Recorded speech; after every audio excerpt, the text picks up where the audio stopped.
இந்த உலகத்தில் மனுஷன் எவ்வளவோ தவறுகள் செய்கிறான். அதுக்கெல்லாம் என்ன காரணம்? அதை பற்றின ஆராய்ச்சி தான் இன்றைக்கி. இதுக்கு ஆராய்ச்சி என்னத்துக்கு? அது தெரிஞ்ச விஷயம் தானே அப்படின்னு நீங்கள் நினைக்கலாம். ஆனால் அப்படி அலட்சியமாக இந்த விஷயத்தை விட்டுறக்கூடாது. பொதுவாக எல்லோரும் நினைக்கலாம், எது சரி எது தவறு அப்படின்னு தெரியாததுனால தான் மனுஷன் தப்பு பண்ணுறான். ஆனால் அப்படி சொல்லிட முடியாது. மனுஷன் தெரிஞ்சே தான் தவறுகள் பண்ணுறான். இப்போ உதாரணத்துக்கு ஒரு சாலையில் இடது பக்கம் போக வேண்டிய ஒருத்தர் நடுக்கோட்டை தாண்டி வலது பக்கமாக வண்டியை ஓட்டிகிட்டு போகிறாருன்னு வச்சுக்கோங்க. என்னப்பா இது தப்பு இல்லையா அப்படின்னு அவர்கிட்ட கேட்டால், அதெல்லாம் எனக்கு தெரியும், நீ உன் வேலையை பார்த்துட்டு போ அப்படிம்பார். வலது பக்கமாக போகிறது தப்புன்னு தெரிஞ்சே தான் அவர் அப்படி செய்கிறார், அப்படி போகிறார். பெரிய உத்தியோகத்தில் இருக்கிறவங்க கூட லஞ்சம் வாங்குகிறாங்க. அவங்களுக்கெல்லாம் லஞ்சம் வாங்குறது தப்புன்னு தெரியலன்னு அர்த்தம்? திருடுறது தப்புன்னு தெரியாமலாம் மனுஷன் திருடுறான்? நல்லாவே தெரியும். நீங்கள் வேணும்னா கேட்டு பாருங்கள், வேறு வழி இல்லை அதனால தான் திருடுறேன்பா. திருடுறது ஒரு புண்ணியமான காரியம்னு திருடனே கூட சொல்ல மாட்டான்.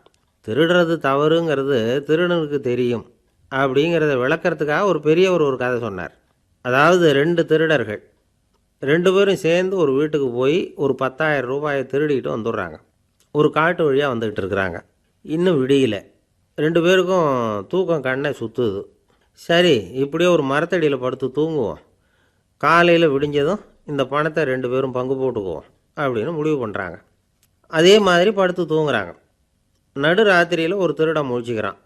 விடிகிற வரைக்கும் காத்துக்கிட்டு இருந்தால் 5,000 ரூபா தான் கிடைக்கும், இப்போவே கம்பி நீட்டினா 10,000 ரூபா கிடைக்கும் அப்படின்னு யோசித்து பார்த்துட்டு ஒரு முடிவுக்கு வந்தான். மெதுவாக அந்த 10,000த்தையும் சுருட்டிக்கிட்டு அடுத்தவனுக்கு தெரியாமல் ஓடி போயிட்டான். விடியுது. அடுத்தவன் எழுந்திரிச்சு பார்க்குறான். பணத்தையும் காணலை, பாகஸ்தனையும் காணலை. இந்த திருடன் அந்த திருடனை திட்டுறான். திருட்டு பய, அயோக்கிய பய, இப்படி அநியாயமாக கிளப்பிட்டு போட்டானே அப்படிங்கிறான். இதிலேருந்து என்ன தெரியுது?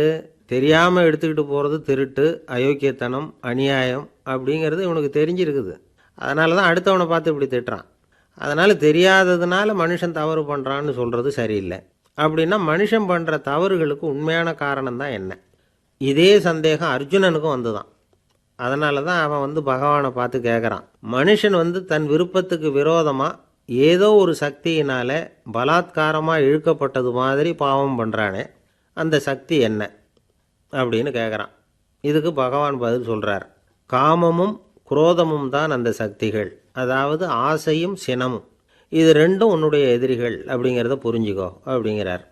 இன்னமும் நுணுக்கமாக பார்த்தா காமத்தினுடைய மறு உருவங்கள் தான் குரோதமும் லோபமும்.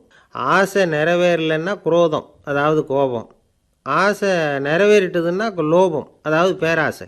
பாவத்தை கண்ட்ரோல் பண்ணணும்னா அதுக்கு மெயின் சுவிட்சு எது அப்படிங்கிறது இப்போ தான் தெரியுது. அதுக்கு மனுஷன் தெரிஞ்சே தான் தவறு பண்ணுறான் அப்படின்னு பேசிக்கிட்டோமே. அதுக்கு ஒரு உதாரணம். ஒரு ஆள் ஹோட்டலில் சாப்பிட போனான். சாப்பிட்டு முடித்தான். எழுந்திரிச்சு முதலாளிகிட்ட பில்லை கொடுத்தான். காசை கொடுக்கல. முதலாளி பணம் கொடுன்னு கேட்டார். இவன் என்கிட்ட பணம் இல்லைன்னா. முதலாளி கொஞ்சம் கூட அலட்டிக்கல. உள்ளே இருந்து ஒரு ஆளை கூப்பிட்டார். இவனை கூப்பிட்டுக்கிட்டு போய் இட்லி மாவு ஆட்ட சொல்லுன்னார். இவனும் கவலைப்படாமல் உள்ளே போயிட்டான். அப்போது அழைச்சிட்டு போகிற ஆள் கேட்குறான், ஏன் சார் சாப்பிட்றதுக்கு முன்னாடி காசு இல்லைங்கிறது உங்களுக்கு தெரியாதா அப்படின்னு கேட்குறான். தெரியும், காசு இல்லைங்கிறதும் தெரியும், காசு இல்லாமல் சாப்பிட்டா மாவாட்டணுங்கிறதும் தெரியும்.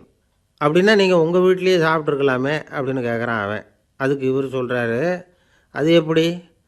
அங்கே சாப்பிட்டாலும் நான் இதே வேலையை தானே செய்ய வேண்டியிருக்கும்.